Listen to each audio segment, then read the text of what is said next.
Full Service Radio is proudly supported and hosted by Simplecast, the easiest way for a podcast creator to publish and distribute audio on the internet. For more information, visit simplecast.com. Recorded live from the lobby of the Line Hotel in Adams Morgan, Washington, D.C.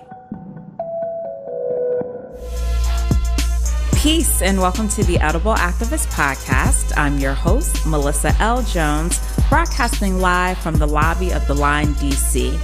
On this show, you hear from the voices of dynamic Black people and people of color in the agriculture, food justice, and healing space as they share empowering food narratives and perspectives that stem from the land, all while exemplifying the spirit of activism in their own edible way. Let's get started.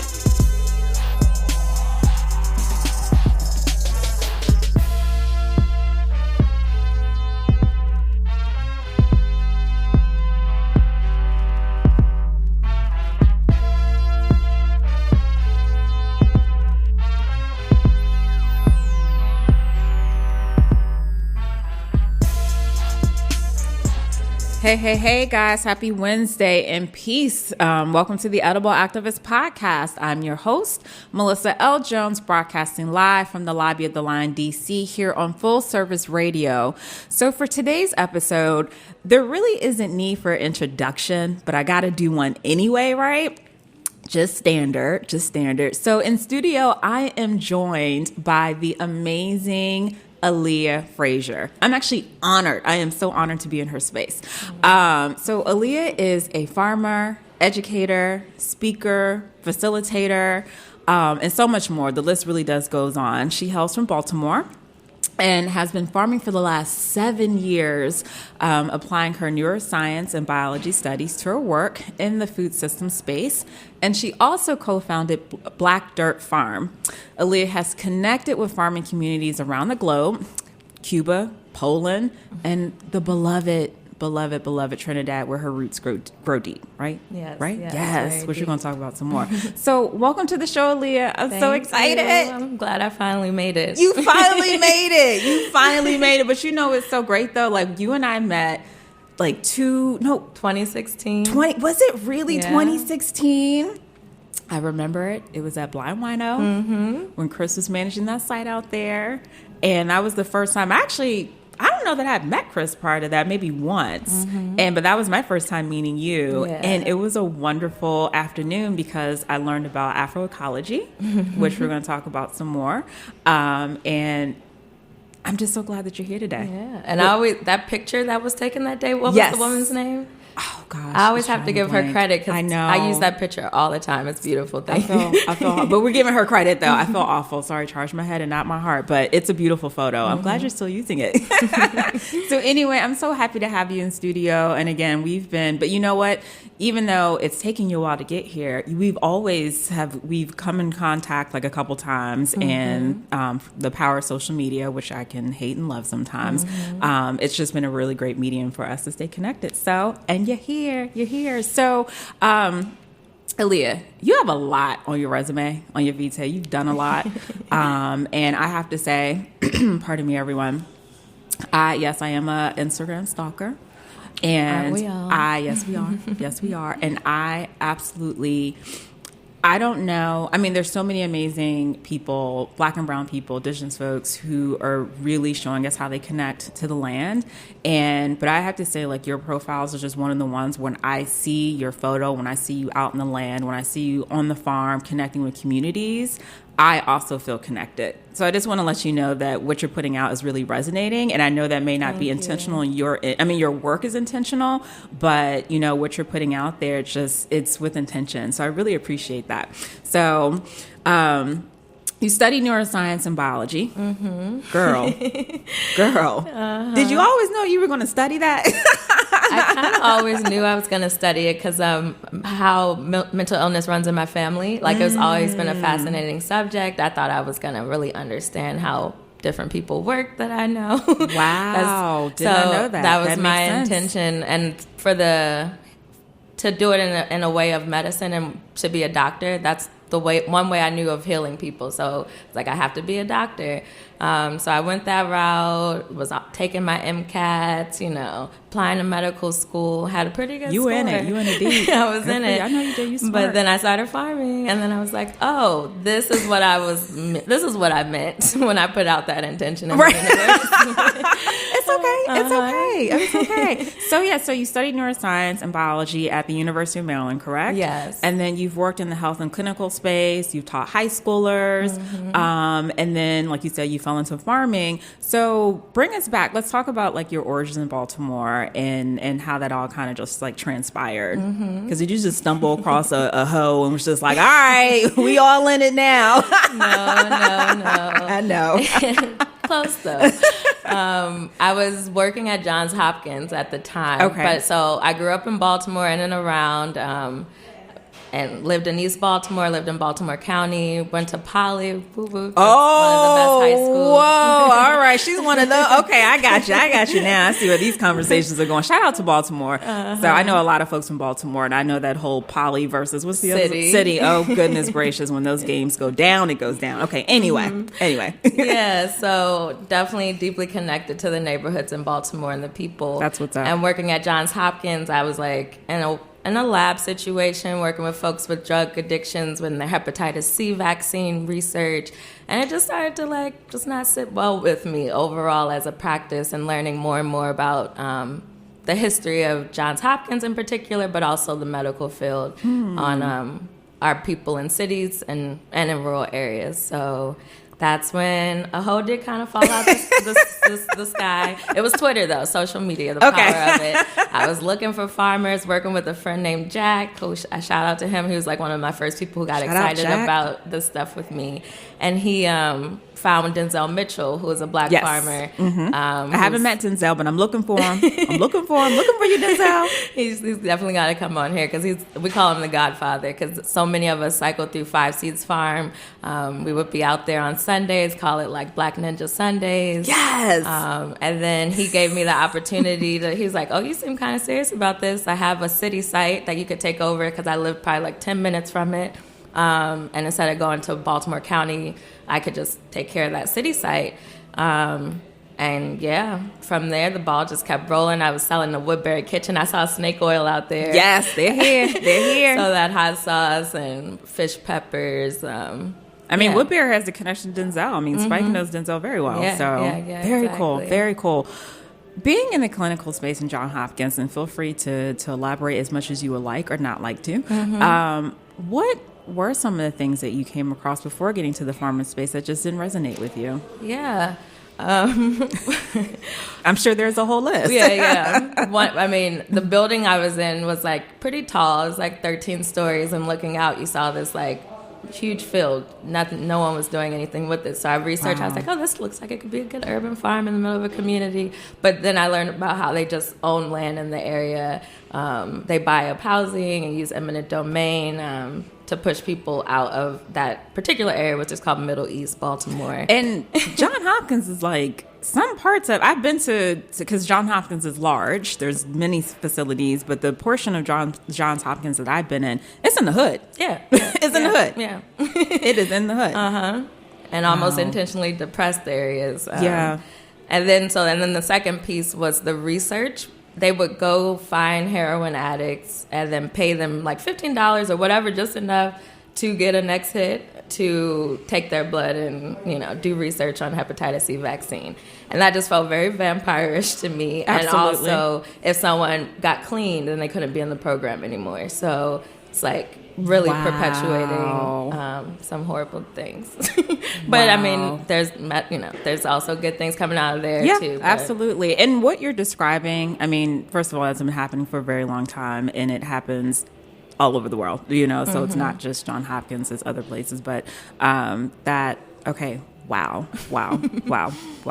Okay, so you see all this farming, all this land outside of Johns Hopkins, and then you leave that space and you go into farming. What And you were at Five Seeds Farms, correct? And that was in East Baltimore?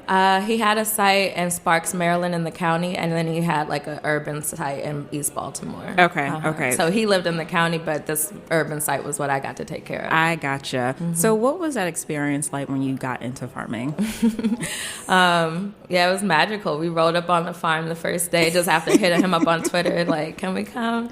And there was no introductory period. I think the first day they had me mowing a blueberry patch on a hill. Oh no! And I was just like, all right, okay, I'm in it. That was your induction ceremony. And it was a steep hill, but I was like, all right, well, they gave me this task, I'm gonna do it. So it definitely like just brought forth a lot of pride and like strength that I didn't know I had. And I was kind of hooked from then on. Yeah. Do you feel like that was like one of the first moments that you got a sense of community working in groups like that, especially on the farm? Or do you feel like you had that prior to farm work? I had it prior to farm work. One time, I think a huge spark for this type of work for me was the prison to college pipeline work I did with Justice for DC Youth in college. Okay. And so that was like a huge community and in college around social justice activism and like trying to find root causes and like working there. So going to detention centers and working with youth. So this was kind of chasing that feeling, and it did feel similar. Yeah. When did you, like I had said before, because I'm in awe of all your photos, and I feel like, you farm and you're out in the community, in the farming community with so much intention. When did you feel like farming was more than just farming? Like farming is beyond, taking care of the soil and growing crops and feeding, communities and building, providing, access, to those who were not at proximity to healthy foods. When did it become more than farming? Because I feel like just seeing you in this space, it's more than just digging. Yeah, definitely. I think I credit that to working on a Black farm, Wow. So that being my first introduction to it was huge. And I think I might have gotten burnt out or something if I didn't have that sense of community and learn and, seeing my reflection in people around me. And then very quickly, also after working with Denzel, his farm manager, Blaine Snipstall, he was huge into like social movements around the world in agroecology. So from there, I started learning more about La Via Campesina, the movement of landless workers, that was my intro to agroecology and seeing it as a social movement and seeing that people around the world were not organizing just to like farm for money, but like to food sovereignty, to change their livelihoods, to like get big business out of their backyard. Political organizing. I like on your page, sorry, I'm referencing your page so much, again, because I'm telling you, man, I love connecting with people, and I like to resonate with the work that they're doing. And right on your page, you says to farm is to love, is to widen your circles of compassion, is to encompass all things under the sun. Do you want to break that down some more for me? Because I love it. I love that so much. Yeah. So when you're farming and you're working with the land and you're like nurturing it and like seeing a whole season from beginning to end, you begin to love inanimate objects in ways that you didn't know you could love them. Because I say I know, like I'm farming out there all the time. I know, but I get what you mean though, because I could look at a plant and be like, "This is more than a plant. I am the plant." Exactly. Like you can feel the connections. George Washington Carver felt like being in nature. His pathway to God and the universe was open. So you get that as well. And when I say inanimate objects, I'm thinking of like that hoe that you're just like, you saved me so much time and energy. Like, I love you. Like, just tools on the farm. Yeah. So. Oh, that's interesting. And then another place that quote comes from is Albert Einstein. He had a quote about widening our circles of compassion. Okay. And like that's being what's needed in the world. Yeah. Wow. No, I just love that so much. No, but I feel, thank you for breaking that down. So, Aleya, your roots, like I said before, grow deep in Trinidad. And girlfriend, when I see you in Trinidad, I'd be like, I want to come to Trinidad. I do not have the accent for it, but y'all know what I mean. She's cracking up laughing. Let's talk about Trinidad, man. I love seeing the stories of your granny. As she's shelling different things, and you're pulling these stories from the seeds, and it just really evokes memories. Like, I know that just means so much to you to be in her presence. Yeah, especially she just turned 91. Oh, so. bless up. That's a blessing, man. And she's the oldest of all of her sisters who are still alive. Wow. So I get a lot of connection. That was another time I knew I was on the right path. Because, Trini parents, Caribbean parents, they're really into education. So she's like, when are you going back to school? What are you doing with your life? All the time. I'm like, I'm doing this, that, and the third. Once I said I was farming, she was good. She was like, really? She was like, I get it. And she was one of the first people who fully understood what I was doing. She connected it to her father, who was the farmer for their village in Orapooch growing up. And even though she has dementia and like losing her memory, she can still give me so much advice about farming, when to plant things. She raises by the moon. They're just doing things that are considered agroecology, permaculture, naturally. Yeah, doing what she knows and doing what she was taught and what was passed down to her. Exactly. That's it. Wow. And I was always like, oh, why didn't I know this? So me not knowing this and falling into this knowledge about my family happenstancely, just through the act of farming, it's just opened up a lot of doors. Oh my gosh. Well, I definitely want to touch on Trinidad a bit more because, can we tell folks the news or no? Yeah. Are you sure? I put it out there. Ooh, we don't have to say it. Aleya, you say it. Yeah. I'm back and forth to Trinidad a lot, but definitely plan on moving there. 2020 feels like the year I'll spend the most time there intentionally. Last year was probably like 4 months out of the year I spent there. This year, more like looking for half and half. 6 months there, 6 months here. I have a partner, a beautiful boyfriend down there who I love dearly. Shout out. And of course, my family, seeing my grandmother get older and her sisters, definitely want to be there to help out at this time. So. That's so amazing. Through your travels and connecting with different farming communities in Trinidad, I see you've gone to Poland and you've been to Cuba and I'm sure some other places. What has been the biggest difference in whether it's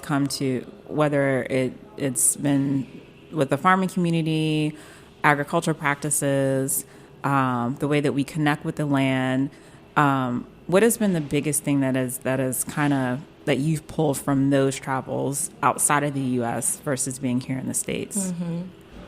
Yeah, that's always been a huge reflection, moving in and out of the spaces. Yeah, I bet. Trying to see how like a certain movement can take off in Cuba, but how the context here in the States just isn't ripe for those things. And I think what I notice in a lot of countries that aren't quote unquote westernized or northern is that there's less people farming, there's less people connected to the land, so that the numbers aren't there for movements around farming, around agriculture.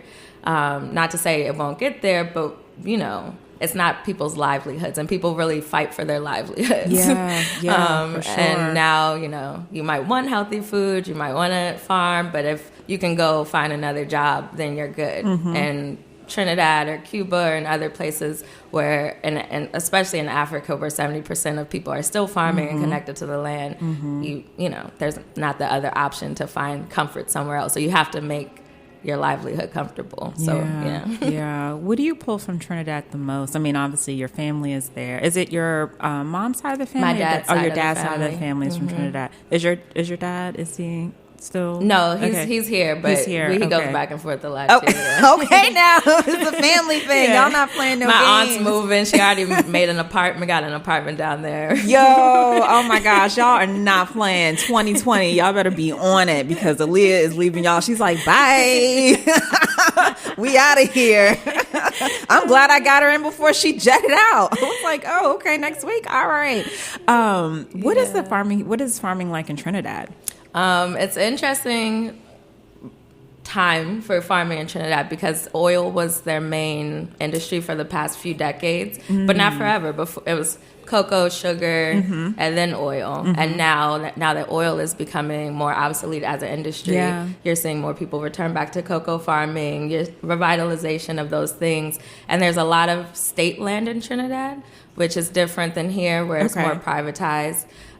So you're seeing, or you can potentially see some farming movements arise and agroecology arise through organizing on state lands. Yeah. Wow. Okay. For those who are just tuning in, this is Melissa L. Jones here with the Edible Activist Podcast, broadcasting live from the lobby of the Line DC here on Full Service Radio. I am honored. I am so super honored and joined by the amazing Aleya Fraser, sister with the AH at the end. Sister Aleya Fraser, okay, who hails from Baltimore. She's been farming for the past 7 years. She studied neuroscience and biology at University of Maryland. She's been in the clinical space, and she found her way to farming through social media. Or actually, a hoe just like dropped right on her head, and she was like, bam. And so fast forward, I mean, she's connected with so many different groups here in the DC area, like right in our backyard, like literally behind us in Baltimore. Trinidad, obviously, that's where her roots grow deep. She's been to Poland, she's been to Cuba, she's been to other places to connect with various farming communities. And so I've been following Aleya for quite some time. I met her some years ago, and I'm just excited to bring her into this space and just share more about her revelation of farming and how she really connects to the land. It's like really with intention. And again, which I said I really appreciate. Earlier in the show, you did mention, and sorry guys, I'm going way back to the very beginning of the show. You mentioned that part of the reason why, or the main reason why you studied neuroscience and biology was because your family had a history of mental health.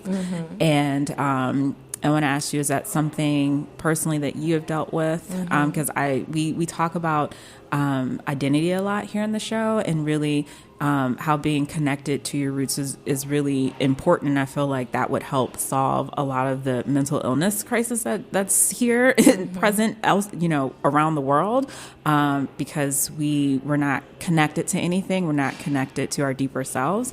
And so I just really want to, get an understanding of how farming has really helped you personally, and what other not necessarily perceptions, or what other thoughts that you've gathered out of farming and knowing that your family has a history of mental health, and that how that's helped you navigate the space. Definitely.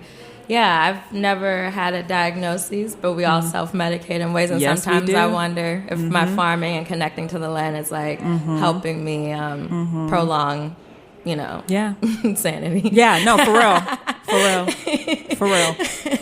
Real talk.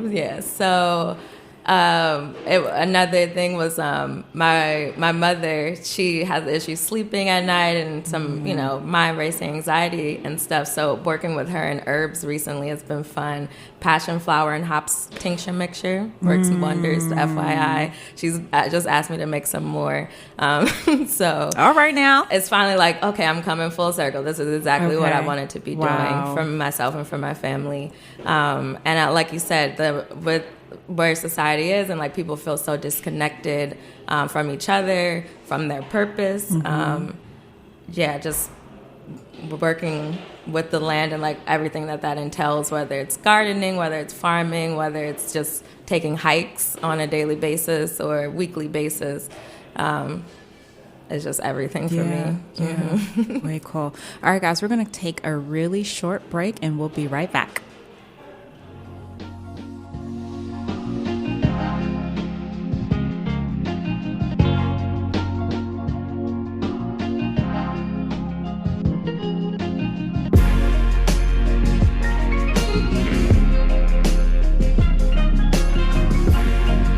You're listening to Perfect Day, produced by Artists Authentic.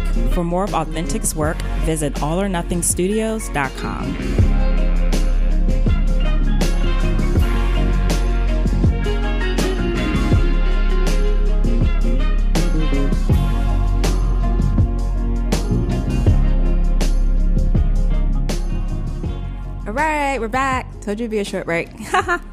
Not going to let you guys escape too long. All right, so we're diving back into our conversations with the Miss Great Aleya Fraser. For those who are just tuning in, Aleya is from Baltimore. She's a farmer, Trinidad roots, and she studied neuroscience and biology at the University of Maryland. And it's just really, over the past 7 years, has really just been cultivating her relationship with the land. And she is actually going to be spending a lot more time in Trinidad, which we talked about earlier in the show, where her dad's side of the family is from, and her wonderful granny. I need to meet Granny. I need to meet Granny. I gotta meet Granny. Her granny is living and has been farming, and she. When Aleya told Granny that she now farms, it was just like, all right, Viola, I got you, girl.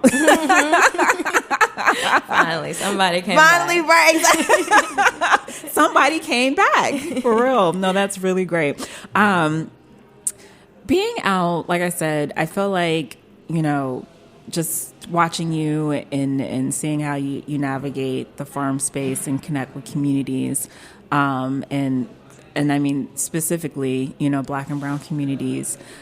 One thing here on the show, which I really want to be very cognizant of, is using language that really reflects the systems and the issues that are affecting Black and brown communities, and pushing the fluff to the side from those who have took it upon themselves to create language about what's happening in our communities, but doesn't affect them, right? And so I remember having the amazing Xavier Brown. For y'all don't know, Xavier Brown of Soulful City. He was on my show almost a year ago, and I know you all are a part of. I don't know if it, and please correct me if I'm not wrong. You can do that on the show. I'm not right all the time, guys. This is just me being my real self, okay? But you all are part of a collective, and one of the words that you all brought up or came up with to define how Black and brown people tend to the land was Afroecology, correct? Yeah. And that's I remember having him define it and read it, and I want to be very intentional about putting our language out here on the platform so that people know what it is, right? Exactly. So all this other stuff that y'all hear and see and read, like, this is language that's being defined and developed by Black and brown people who are tending to the land, who are affected by the systems, and as a reminder, right? So if you can, just take a moment to just break down Afroecology, remind us, and we're going to beat this into the ground beyond this podcast and in any other language that we should be using. I really want to be cognizant of that, because I'm still learning and navigating the space and realizing that for a very long time, what the outside folks are trying to describe our situations and what's happening in marginalized communities and how we're working on the land is their language, and it needs to be our language. And that's one of the reasons why I bring us into the studio to tell our stories from our mouths, and that's just really important. And I want to be able to use our language. Yeah, definitely. So was I passionate or not? No, thank you for that. And that's exactly how I feel. You articulated it all perfectly. Like, reclamation is necessary. Yes. Whether it's with language, whether it's with land, money, time, resources, we got to reclaim it. Yes, we do. And with Afroecology, that came out of these agroecology movements where, we're in spaces with a lot of white people, a lot of Latin American people, and there's language even for Latin American folks, because a lot of studies have been done in Brazil and Cuba, but there was nothing that spoke to like African indigenous ways of being, or even putting our ancestors forth. Like, you would hear about the father of agroecology being a German man, or the father of permaculture, but when I would hear them, like, what about George Washington Carver? What about Booker T. Watley? What about Booker T. Washington who founded Tuskegee? So as we study that more and like get more connected to like our history here in America, and also tracing it back to Africa as well, and the practices that we're still using that come from Africa, we were like, oh, we can reclaim this definition and define it ourselves. And it also makes it easier to connect with Black people farming, to get them understanding what we're saying is a little different than when we're just saying be organic or, you know, grow sustainably. We're talking about Afroecology as an art, a practice, Afrofuturism. Like, you know, we want to be able to vision the future of Black people on the land, where, you know, being protected, feeding themselves. And other terms and other definitions just didn't encapsulate that. Wow. So it took, you know, it's actually, we call it a living definition. Like, it lives in a document that can be changed. That can be changed. At one point, I think it didn't always have a leaning towards like feminine knowledge and feminine ways of being. But we were like, oh, we have to like center that a little bit more. So then we added that. Yeah. And then pretty soon there'll be a white paper on it. So we'll be able to like bring in all of the examples from our past, that all of the ancestors, you know, and like talk about the knowledge that we're being very specific, like they brought forth. And another thing with agroecology and Afroecology, we find is that we're trying to create a shared identity, a shared politic by having gatherings, by having these, we call them encounters. Where encounters. Yeah. Instead of a conference, because we don't want it to be, a conference kind of sounds one-off. You go, you leave, but when you encounter people, you keep encountering them. You keep the knowledge shared and the flow moving. And when you all encounter, you're out in the woods, you're camping. I remember Xavier came in and told a hilarious story about, there was one encounter, maybe almost a year or so ago, in Shakira, out in Detroit. Shout out to Shakira. They were out camping, and it was like raining like crazy. Xavier was like, everybody had the cheap tents. They should have went to like REI or something to get some more sturdy tents. And he was just like, So they encountered some rain for sure. And to see people go through some of those experiences and still love us and love it. It was kind of like, okay, this is nothing but love, nothing but love. And I love seeing the photos. I love seeing you all come together, the singing, the rituals, like the chanting, like all of that, just being, again, in unity with the land and coming together. And I think that's amazing. I need to make one of those encounters. I ain't there yet. I'm scared of bears. Bears. I know. It's me. I told, a colleague of mine, so I'm going to try to do more I want to try to do more hiking this year. So I'm just trying to like get out of my way. I went hiking last year. I'm trying to do more of it. So I mean, I love nature. I'll hug a tree in a minute. But anyway, back to the story at hand. No, thank you for sharing that. Again, like you said, that reclamation is so important, and I want to fill this space with our language. I really do. So if y'all developing a manual, send it my way. Okay. And there's actually a couple pieces that I need to read from Trina had sent me something, and oh gosh, I'm drawing a blank on the other name. Anyway, sorry guys, again, charge my head, not my heart. Anyway, thank you for breaking that down.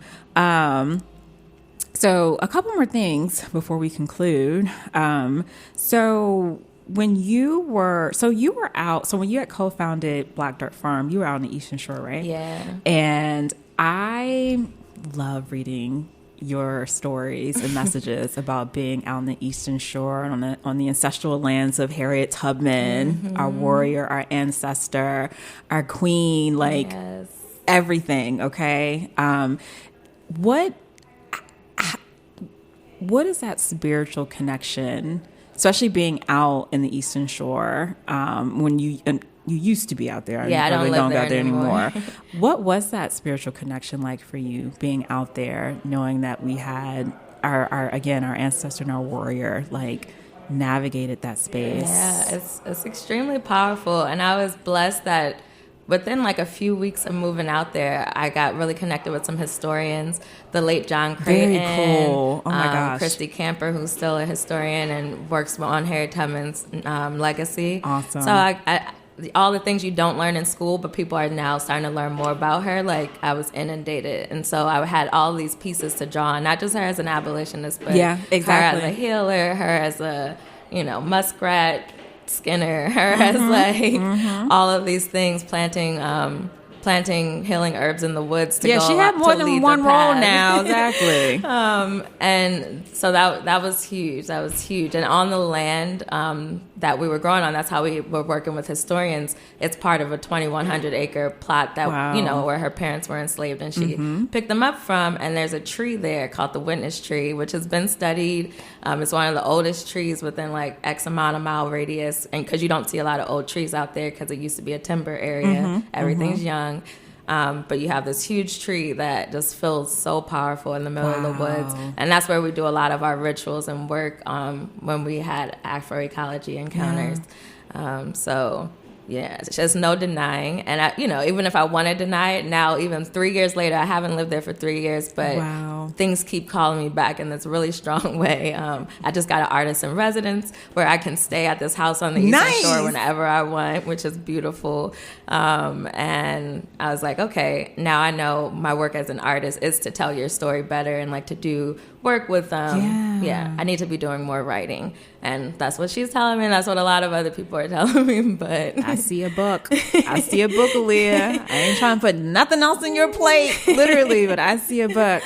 That is so wonderful. That is so wonderful. And whenever I follow that, it's just a little voice that says like, do this, do that, study this person, study this about that person. It just like, everything opens up. Right now, I'm in deep study with Benjamin Banneker. Okay. I'm even wearing like some stones from his property. First of all, I've been looking at that thing the entire time. Sorry, you're beautiful, but that piece, that neck piece, is everything. I call it a Banneker protection piece because his land is so powerful, and it's right in Ellicott City. Everyone, I think, should go visit. Really, I didn't know that. Gosh, there's a laundry list of And I imagine to be a black man in that time in Ellicott City, to be a free one, hold on to your land, you had to have some protection. So I'm gonna tap into that a little bit too.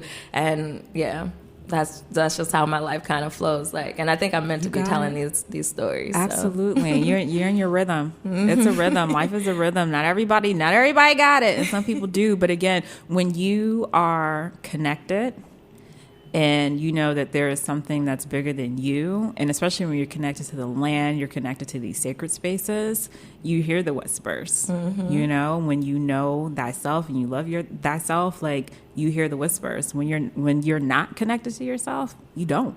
So, and that's what I mean when I see you, when I see your photos, and it's really your words. Because we got a whole bunch of people putting junk up on Instagram that don't mean nothing. Okay? Nice pictures. Nice pictures. Whatever. Anyway, but it's your messaging, and I resonate with it so much because I know it's real, and I'm like, she's in her rhythm. She's connected, and I feel connected when I hear those words. And so again, I'm grateful and honored just to have you in this space.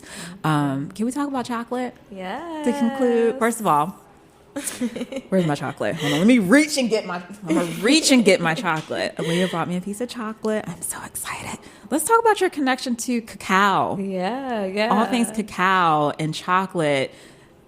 Trinidad chocolate. Like, how did this explosion happen? How did your love for chocolate happen? Interestingly enough, I've been loving chocolate. When you farm long enough or hear enough stories about soil and what's really needed, trees come up, and like, you're like, okay, I need to be planting trees. I thought I was doing something with these perennial crops. I thought I was doing something with this cover cropping and compost, but like, we need more trees.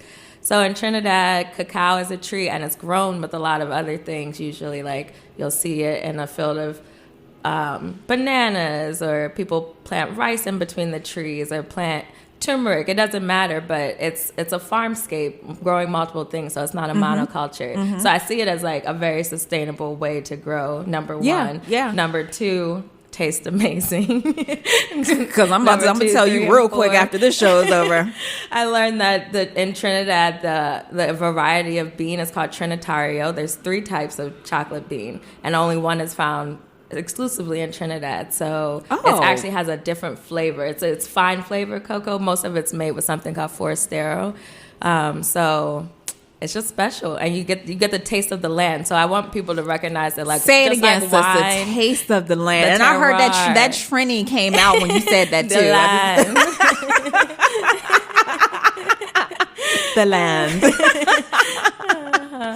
Wow. So I love working with those farmers, because I'm getting just getting inundated with knowledge about traditional growing in Trinidad. Another story, my father, he never told me he grew up working on cocoa farms, but his uncle used to take him on the farm, and he knew everything about the cocoa process, fermenting, drying. Why didn't we talk about this? But I'm glad I'm rediscovering all this now. And Leah, you were in your rhythm. You were in your rhythm. And so I really look up to you. You were really in your rhythm. I'm like, no joke.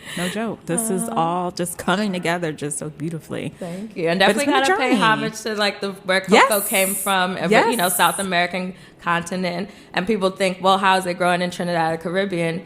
Trinidad literally broke off of Venezuela, so it's the same climate, it's the same thing. It's just an island off the coast. So that's always interesting to think about how you've mentioned that being able to see the coastline from where you are in Trinidad too. Yeah. Wow. I am okay. And so you're connected with a distributor who sells the cacao, or you sell it? How does that work? So because I'm buying some cacao nibs. My partner Michael Perez in Trinidad, he has a brand called Eat Solar. Okay, and so he sources directly, like goes to the farms, picks up the beans, cracks them, winnows them, and makes products out of them. So and then I bring them up from Trinidad through him, but I also go to the farms too. So of course we can talk about all the farmers as well. Of course you do. Okay, so pause. Wherever y'all are buying cacao nibs from, like in the States, just stop. All right, because right before we conclude this show, we're gonna give you all the information. Because I was telling you, I love cacao nibs. I would eat them by themselves. I'm weird like that. They are delicious to me. You can throw them in smoothies. You can put them on top of. I love them. When people love them. Not everyone knows, and I just take a spoonful and just eat them. Because I know it's just.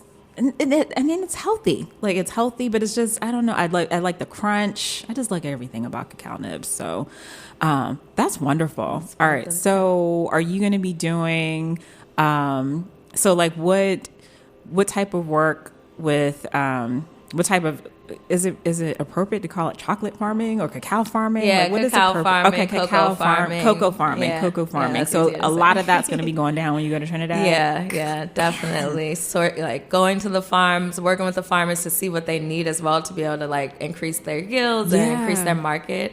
I love that Michael, instead of just buying the beans from the farmers, he'll teach them how to make chocolate so that they can actually have the highest price possible. Because we know the chocolate industry is rife with a lot of, like, the farmer gets the least, just like in any industry. But and it also don't be chocolate by the time. Exactly.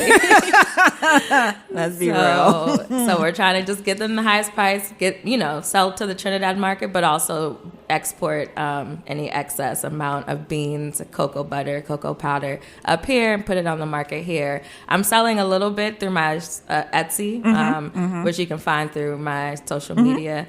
But pretty soon, I think in the next few months, we'll be bringing larger shipments up. So looking for people who want to retail it, vend it, and also find it online.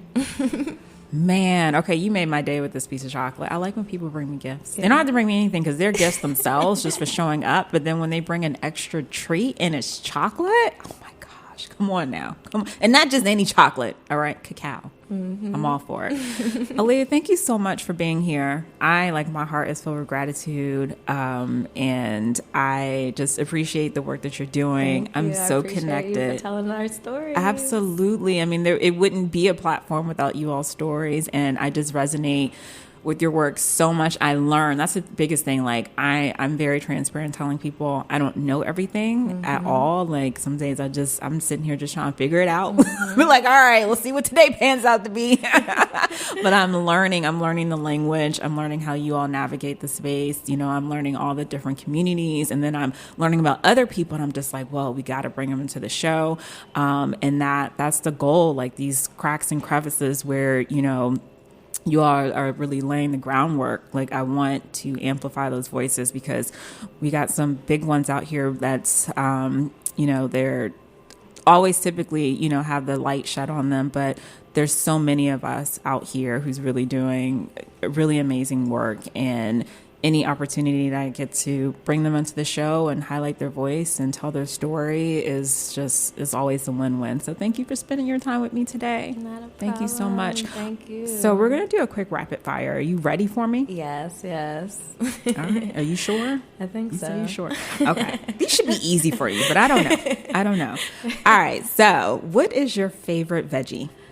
You would think it would be easy, but I would say sweet potatoes if I had to say quickly. But anything in the root crop vegetable family, just hearty stuff that sticks to your bones. Okay, sweet. I love a sweet potato. Love a sweet potato, and that's what nobody has ever said a sweet potato because I don't think they automatically connect that a sweet potato is a veggie. Yeah, true. Or true.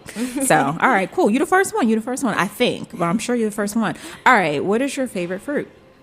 Definitely hands down mango. Look, you heard that, Trini? Aleya's not playing with y'all. She is not playing with y'all. Okay, y'all better catch up.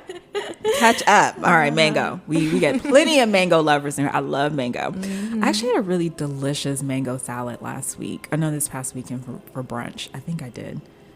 Hopefully it'll be that season in Costa Rica when you go. Hopefully, that would be awesome. Okay, sweet, spicy, sour, or salty?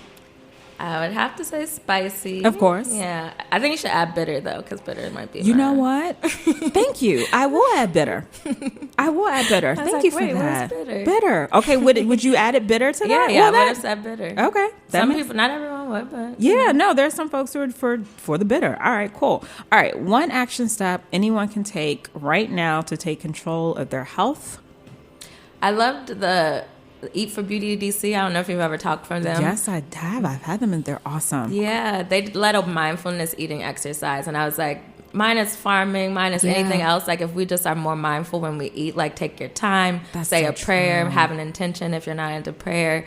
Just like blessing your food with your mind and your thoughts. I think it's a good first step for anybody, and you can do that anywhere. You know, I've started to. I mean, sometimes I'm too hungry to say a prayer, and I just like dig in. I ain't gonna lie. Again, that's just me being real. But I've started to be way more mindful in the fact that eating is really a spiritual practice for me in setting that intention and just knowing that it is like just gratitude that I have this meal in front of me and blessing the person who prepared it. And even if it's me, like I'll be like, bless the person who prepared it, and it be me. These hands. But that's so true. And chew your food. I mean, I try to be more mindful. Chew. Yeah. It's a great way to digest. All right, so where can folks find you? And the chocolate. They can find me on Natural Aleya, NATURALEYA on Instagram. And then from there, you can find Black About Chocolate, which is more of like a blog about chocolate and a place where you'll be able to definitely keep up with our sales and where you can find us. So. Yay! And make sure y'all get your cacao nibs and all your cacao powder, nibs. Butter. You know, we need the cocoa butter. It's ashy season. Pull up. It is ashy. Pull up. I'm telling you, I don't want to see no ashy elbows. Y'all know we told you where to get it from. All right, y'all. Peace. Thank you. Thanks for tuning in. You can catch today's episode on fullserviceradio.org as well as iTunes and Spotify. Be sure to follow Food Talks in Color, that's just the letter N, on Instagram, Facebook, and Twitter for all updates. Are you an edible activist? Sure you are. Come join me on the show. Just shoot me a DM on the gram or connect with me at foodtalksincolor.com. And if you're interested in sponsoring this podcast, let's connect. Peace and blessings. And remember, in the words of Baba Tariq Adunu, there is no culture without agriculture.